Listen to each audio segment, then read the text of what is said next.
And we're live. Hello, everybody. Hello, Lisa. Hey, Josh. Hi, everyone. Mm. Welcome to Off the Path. Mm-hmm. Mm. Caught me with my mouth full.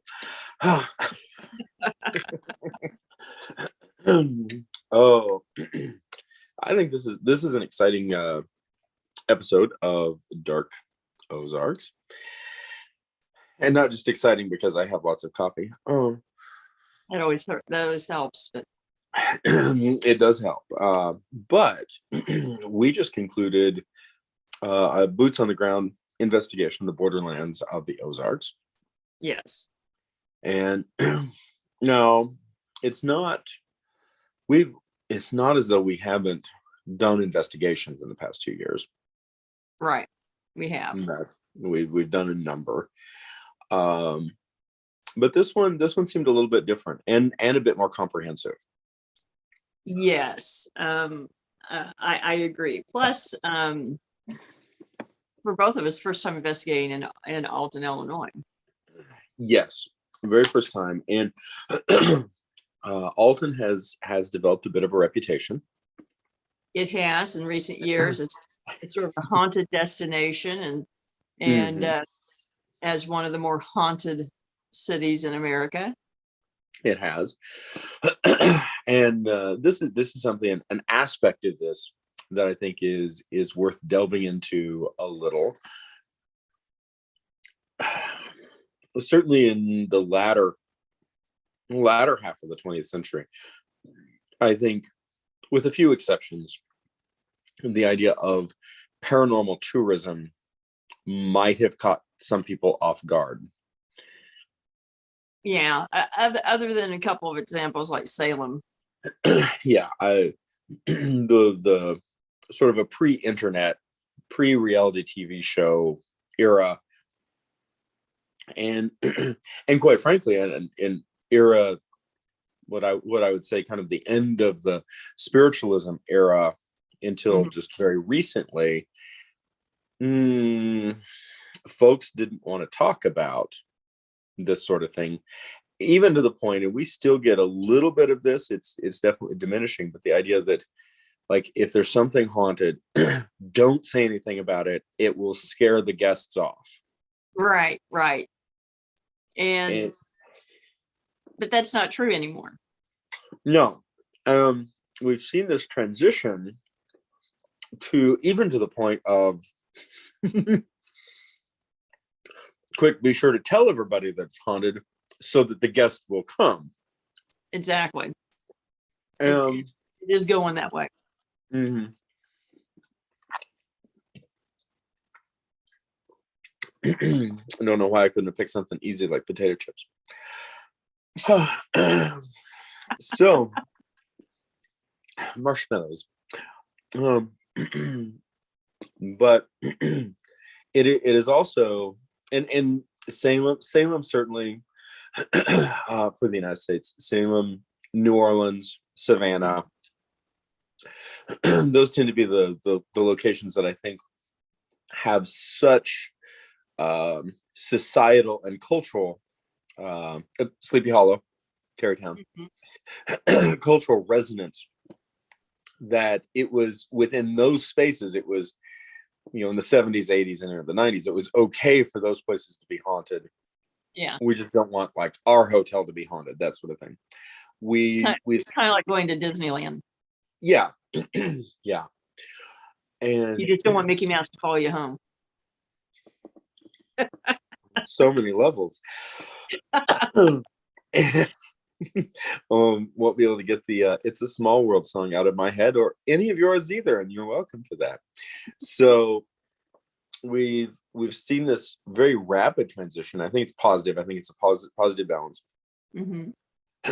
Where now locations can be capitalized on because of potential hauntings, or because of hauntings. And over the past, I'm not sure exactly when, I'm going to defer on that to you, but Alton has really become renowned as a haunted city. And really, to be perfectly honest, I'd say within the last 5 or 6 years is when you really start hearing about it. A lot. And full disclaimer, Alton is not in the Ozarks. No, It almost, is, but not quite. yes, it is surprisingly close. Alton is within what we would classify as a borderlands space. We did also have the opportunity to visit another city that has plenty of certainly plenty of history, and I think if we dig just a little or put out some feelers, plenty of stories. And that is one of the oldest cities in Missouri, St. Charles.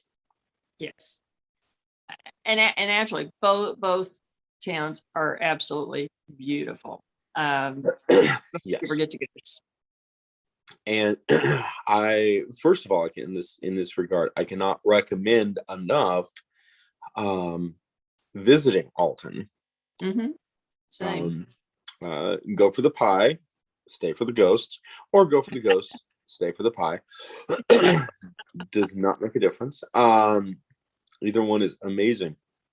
And I will say, going in comparatively cold, that's how I prefer to go into places, because then it reduces the likelihood that my own mind will start generating things.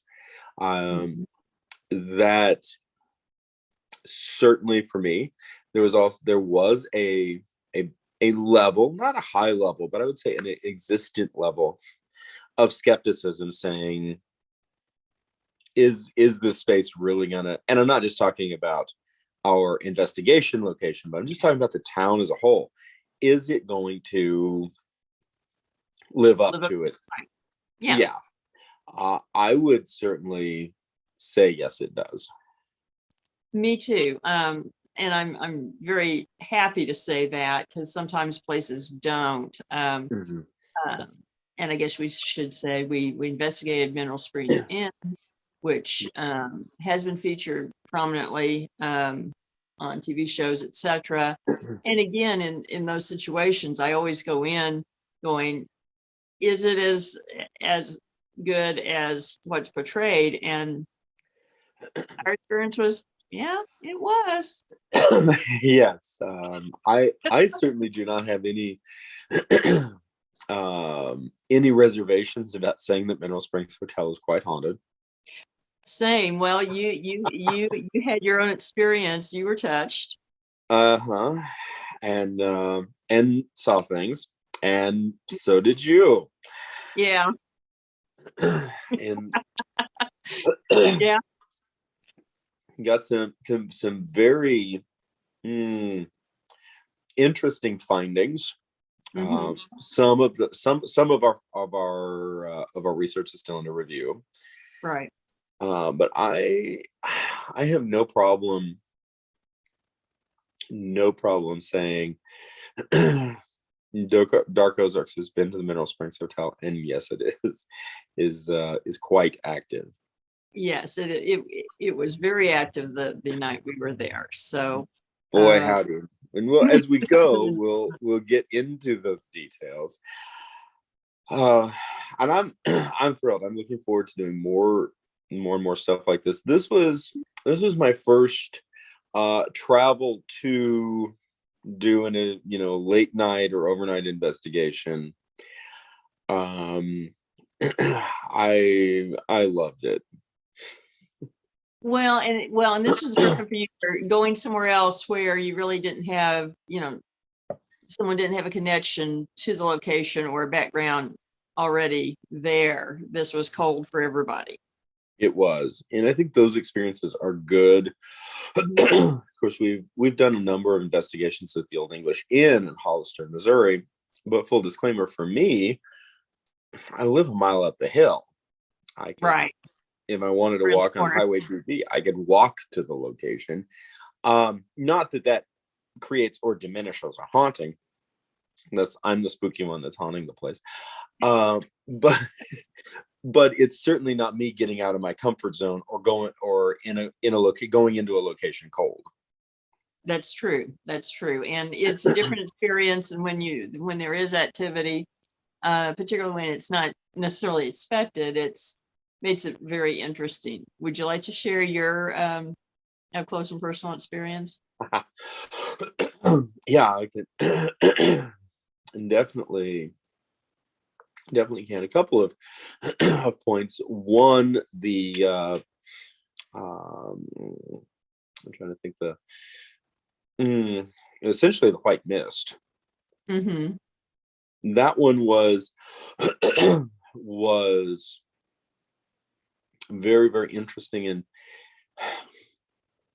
And what there a couple of things, pardon me. um Pardon me. One was the white mist from my perspective was forming over you and Mm-hmm. over my family member, my niece, who was also Mm-hmm. along. But you guys didn't see it. No. Well, now I thought she did later. She saw me see it. Oh, okay. She saw your reaction. Okay. Yeah, she saw my reaction, and I saw her look my way. I'm looking over y'all's heads, Right. and she looks at me and then looks up to see what it is that I'm looking at.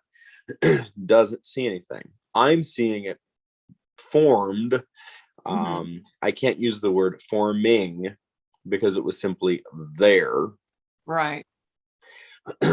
Over, and it was when our host was we had the opportunity to have a comparatively very in-depth tour. Yes, and I really do appreciate that. So I a nice thank you to Donna and Dave too. Yes, and so this was the point when Dave was on the stairs talking Mm-hmm. about the things that were associated with the stairs, and I had lagged behind. Mm-hmm.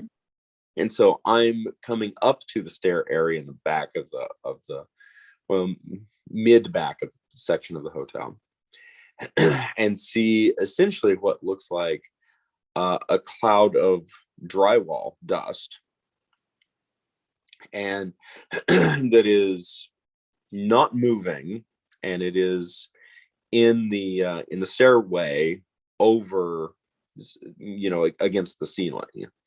Right. It's suspended in air. Yes, and very static. It was not undulating, it was not interacting, it simply was within that space. And if you're familiar, for folks who might not be, but if you are familiar with drywall dust, it's extremely fine. Mm-hmm.